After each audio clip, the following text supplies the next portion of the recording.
beserta suami, beserta seluruh keluarga besar yang kami taati ini, Akhinal Karim Fillah Mas Suyanto yang sebagai protokol dan tuan rumah, wakil tuan rumah yang saya muliakan, Pak Imam, para haji, para tamu undangan semuanya yang dimuliakan oleh Allah Subhanahu wa Ta'ala.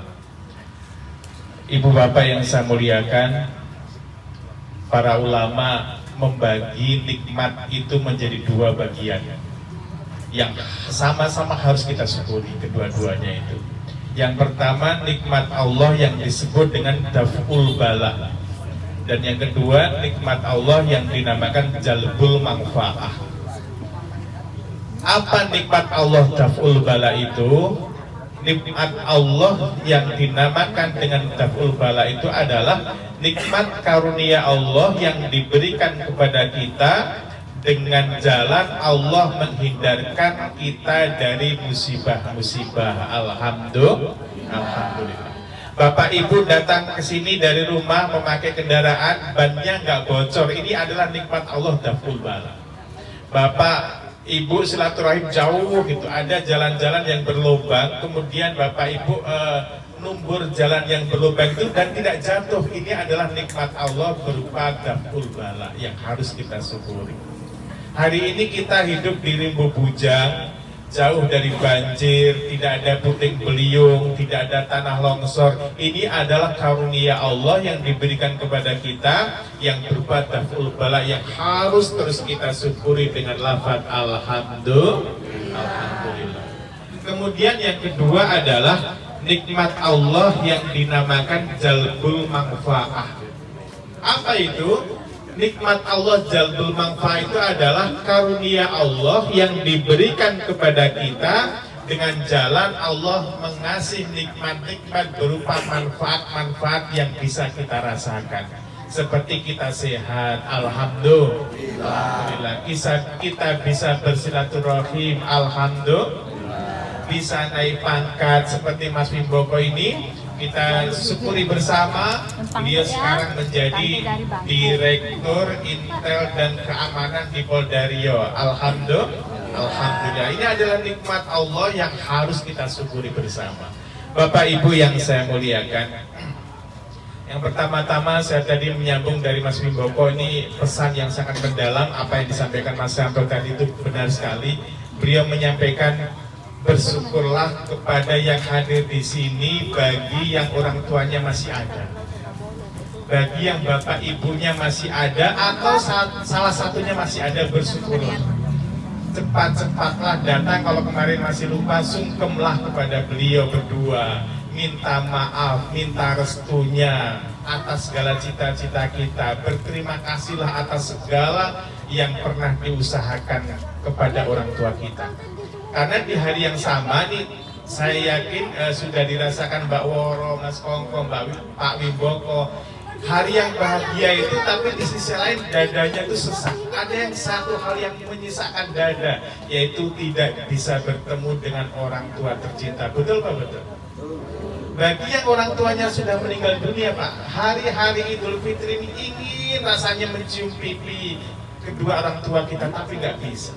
Ingin sekali melihat senyuman ibu kita, tetapi yang bisa kita lihat hanyalah nisan yang sunyi yang tidak bisa berkata apa-apa.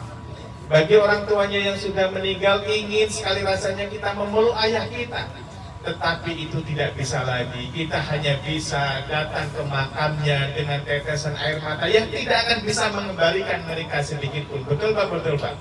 Maka ini bersyukurlah, mumpung belum terlambat. Jangan pakai nanti. Bagi yang orang tuanya masih ada, berbaktinya jangan pakai nanti, karena nanti itu belum tentu ada. Seorang bijak mengatakan, tidak ada kekuatan apapun yang bisa menarik matahari senja untuk dijadikan siang kembali, itu nggak ada. Nanti penyesalan itu akan datang setelah mereka semuanya sudah meninggal dunia, dan yang ada hanya rindu yang tidak pernah bertepi. Ini saya nyambung dulu di Pak Woro, dari ini ngomong tadi itu dalam sekali apa yang disampaikan Mas Wimboko itu. Jadi bersyukur. Dan bagi yang sudah meninggal dunia orang tuanya juga jangan berkecil hati, karena masih ada cara untuk berbakti. Salah satunya adalah mengadakan silaturahim, melanggengkan atau melanjutkan kebiasaan orang tua yang baik di masyarakat. Salah satunya adalah silaturahim seperti ini. Tidak berdoa pun misalnya nih nggak berdoa, tapi Mas Wimboko beserta keluarga besar mengundang kawan-kawannya Pak Tri untuk hadir di sini silaturahim, itu pahalanya akan mengalir ke beliau berdua. Alhamdulillah tanpa berdoa. Nah, Bapak Ibu yang saya muliakan, selanjutnya memang kita lapangkan hati kita di hari raya ini. Orang sering bilang Hari Raya Idul Fitri adalah hari kemenangan. Tapi yang perlu kita pahami bersama Bapak Ibu, kemenangan sejati itu bukan hanya tentang pakaian baru, bukan hanya tentang banyaknya makanan, bukan hanya tentang lezatnya menu yang sudah terhidang, bukan hanya tentang banyaknya minuman-minuman yang menyegarkan, tetapi kemenangan sejati adalah manakala kita bisa meminta maaf dan memberi maaf. Itulah kemenangan sejati. Kemenangan kita sejati adalah manakala kita bisa meminta maaf dengan tulus dan mampu memberi maaf dengan rendah hati. Itulah kemenangan sejati. Jadi Bapak Ibu yang saya muliakan, ini kita patut berbangga, kita punya teman, punya tetangga, punya saudara yang sangat berbakti kepada kedua orang tuanya. Dan inilah yang disampaikan oleh Rasulullah SAW. Salah satu kita berbakti kepada orang tua yang sudah meninggal, jalin silaturahim dengan sahabat-sahabat orang tuanya. Bapak Ibu yang saya muliakan, sebagaimana kita tahu sebagai manusia biasa, kita tidak pernah luput dari yang namanya salah dan khilaf. Betul apa enggak Pak? Kita ini kan kadang disakiti orang, kadang tanpa sadar juga menyakiti orang. Kadang-kadang lisan kita tuh tanpa sadar begitu tajamnya. Kadang ada perilaku kita itu yang tanpa kita sadari dan tanpa kita inginkan ternyata menyakiti orang lain. Begitu, itu di dunia itu seperti itu. Begitu juga kadang kita juga disakiti orang lain, kadang difitnah, kadang kita disalahpahami gitu. Lalu apa yang harus kita lakukan ibu-ibu, bapak-bapak, kalau kita misalnya disakiti oleh orang lain, dicemooh, difitnah? Maka pada kesempatan ini saya akan menyampaikan begini. Kita contoh Rasulullah. Manusia paling mulia di jagat raya ini adalah Rasulullah Shallallahu Alaihi Wasallam. Manusia paling baik di dunia ini adalah Rasulullah Shallallahu Alaihi Wasallam. Rasulullah yang paling baik itu Bapak Ibu, halo. Rasulullah yang paling baik itu adalah dia pernah disakiti, bukan pernah, sering disakiti, dilempari kotoran unta, difitnah, diboikot ekonominya, mau dibunuh gitu ya. Bahkan ketika beliau dakwah di negeri Taif, tidak hanya cemoohan, tidak hanya makian yang dia dapat, tapi beliau dilempari batu sampai kakinya yang mulia itu berdarah-darah. Sampai malaikat Jibril tak tega, dia turun ke dunia ini bersama malaikat penjaga gunung. Dia mengatakan begini, wahai Muhammad, jikalau kamu menghendaki, akan saya perintahkan kepada malaikat penjaga gunung untuk menghancurkan kota Taif. Malaikat penjaga gunung ini juga menyampaikan begini, Pak. Wahai Rasulullah, jikalau engkau berkenan, saya malaikat penjaga gunung akan menghancurkan dua gunung yang mengapit kota Taif ini sampai mereka binasa semua. Nah, sekarang apa yang dilakukan Rasulullah? Apakah Rasulullah menerima tawaran ini? Beliau yang disakiti itu? Ternyata tidak. Rasulullah adalah orang yang penyayang, pengampun, tidak pernah balas dendam. Rasulullah mengatakan jangan dilakukan. Saya berharap orang-orang Taif nantinya keturunannya ada yang menyembah Allah dan tidak mensekutukannya dengan suatu apapun. Bahkan Rasulullah dengan doa yang sangat tulus mengatakan, Allahumma fir fa innahum la ya'lamun. Wahai Allah, ampuni kaumku, sesungguhnya mereka tidak mengetahuinya. Ini akhlak Rasulullah SAW yang mulia.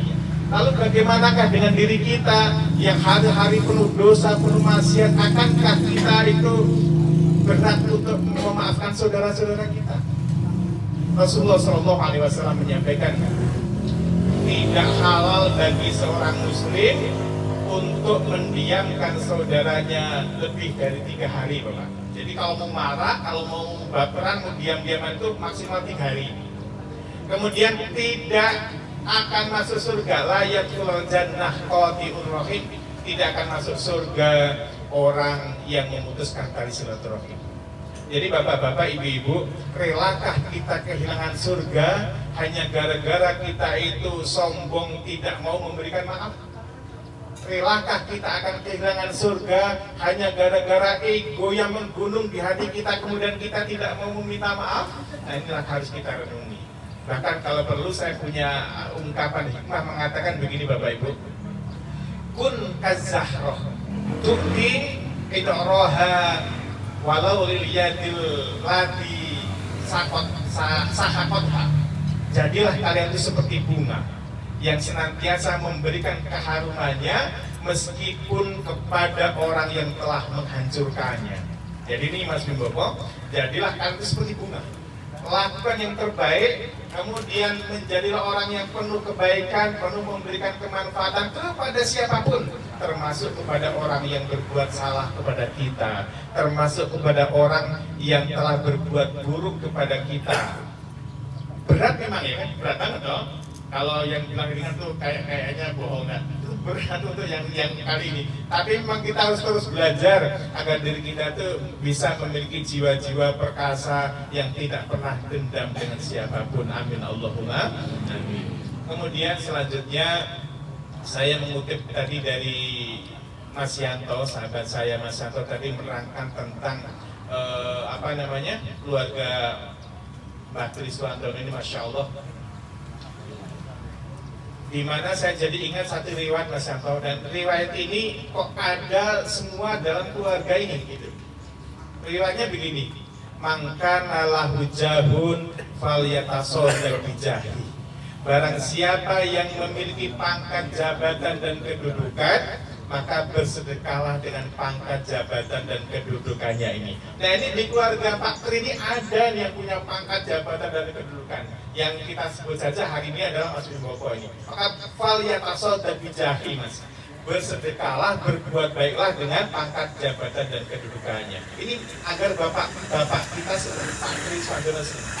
Mohon maaf izin Mas Bimbo, kalau di kantor ada foto bapak enggak? Ada ya? Alhamdulillah. Mas Kongko di kantor ada. Jadi Mas Yanto semuanya itu kalau di kantor, di toko itu pasti, kalaupun di dompet ada foto keluarga kita. Jadi ketika ada foto keluarga kita di kantor Mas Bimbo itu sebagai direktur Intel dan keamanan, nanti kalau akan memutuskan sesuatu hal, sesuatu kebijakan, akan ingat kepada ayahandanya. Saya tidak boleh keliru ini. Ini ada ayahanda yang telah memperjuangkan saya menjadi seperti ini. Saya ini ada keluarga saya begitu. Jadi ini kepada semuanya ibu-ibu yang di dalam, di tempat kerja kita usahakan ada foto keluarga kita, ada foto ayah bunda kita. Jadi agar itu menjadi rem ketika kita ingin memutuskan segala sesuatunya.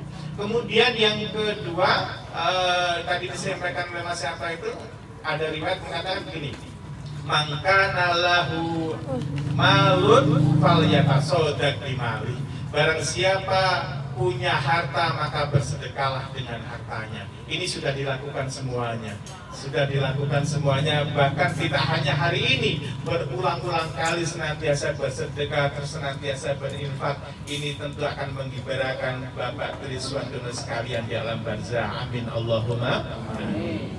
Wa man kana lahu ilmun falyatasodaq bi ilmi. Dan barang siapa yang punya ilmu falyatasodaq bi ilmi. Di keturunan Pak Triswandono ada doktor, dia ahli pendidikan, praktisi pendidikan. Ini adalah ilmu yang terus mengalir, begitu.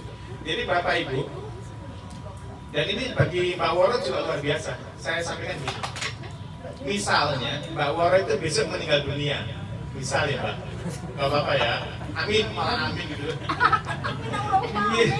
Misalnya Mbak Woro ini meninggal dunia, membawa dosa 100 gitu, membawa dosa 100. Kalau Mbak Woro meninggal dunia membawa dosa 100, kira-kira dosanya bisa nambah nggak? Nggak bisa nambah, kan udah meninggal dunia, jadi dosanya tetap aja 100. Tetapi ilmu yang diberikan kepada anak didiknya, kemudian dimanfaatkan terus, maka dia akan jadi jariah terus. Dosanya 100 sudah berhenti, amal jariahnya sampai hari kiamat itu terus ngalir. Jadi dosa yang 100 itu tertutupi oleh amal jariahnya Mbak Woro. Alhamdulillah. Begitu juga dengan kita, dengan kebijakan yang diambil oleh Pak Direktur besok dan sebagainya itu akan menjadi jariah kita di alam barzakh. Wa man kana lahu quwwatun falyatasaddaq bi quwwatihi, dan barang siapa yang punya kekuatan bersedekahlah dengan kekuatannya. Ini keluarga Pak Tri punya pistol semua kan? Kecuali Mas Kompo ya. Mas Kompo. Ya, lain punya pistol semua, artinya punya kekuatan. Nah, gunakanlah kekuatannya itu untuk kebaikan. Punya power maksudnya, punya karismatik, maka gunakanlah untuk kebaikannya. Jadi ketika Pak Dir, saya yakin ketika Pak Direktur menyampaikan kepada para intel-intel di bawahnya, sebelum bertugas kita sholat duha dulu yuk. Saya rasa bersemangat untuk masyarakat. Di Basnas itu Bapak Ibu, karena saya ketuanya, saya wajibkan khatam Al-Quran setiap bulannya. Jadi masing-masing saya suruh khatam. Udah mau ya, kalau nggak mau ya karena kita punya tanda tangan waktu sekarang maksudnya itu. Artinya kayak gitu pimpinan itu. Jadi bisa kita untuk ngambil keberkahan kantor ini wajib wajib khatam Quran sebulannya. Kemudian di dalam kerja di tempat saya itu Mas Boko tidak boleh baca Quran. Tapi nanti ada istirahat. Jadi tidak boleh sholat duha, tidak boleh baca Quran, tidak boleh yang ngaji-ngaji kayak gitu. Tetapi nanti ada waktunya untuk baca Quran pas istirahat, ada waktunya untuk sholat duha pas istirahat. Kalau pas kerja maksimal kerja semuanya begitu. Dan inilah salah satu contoh yang insya Allah juga mungkin sudah dilakukan oleh Mas Kongko, Mas Ungkoko, Mbak Woro dan sebagainya. Jadi ketika kita punya kekuatan sedikit apapun, sebanyak apapun yang bisa kita atur, gunakan kekuatan kita untuk berbuat baik dan niatkan untuk almarhum dan almarhumah orang-orang tua kita tercinta. Amin Allahumma amin. Alhamdulillahirabbil alamin. Mudah-mudahan ini bisa dipahami bersama. Kita bersilaturahim, lebaran, kita saling memaafkan, dan sekali lagi memaafkan itu bukan hanya membebaskan orang lain dari kesalahan, tapi memaafkan itu juga membebaskan dari beban berat di hati kita. Sehingga ketika kita bisa memaafkan, hati kita akan menjadi plong, dan ketika hati kita plong, itulah yang akan menyebabkan kita bisa berbahagia di dunia dan bisa berbahagia di akhirat. Amin Allahumma amin. Saya mau bacakan pantun ikan hiu pakai daster. See you later. Assalamualaikum warahmatullahi wabarakatuh.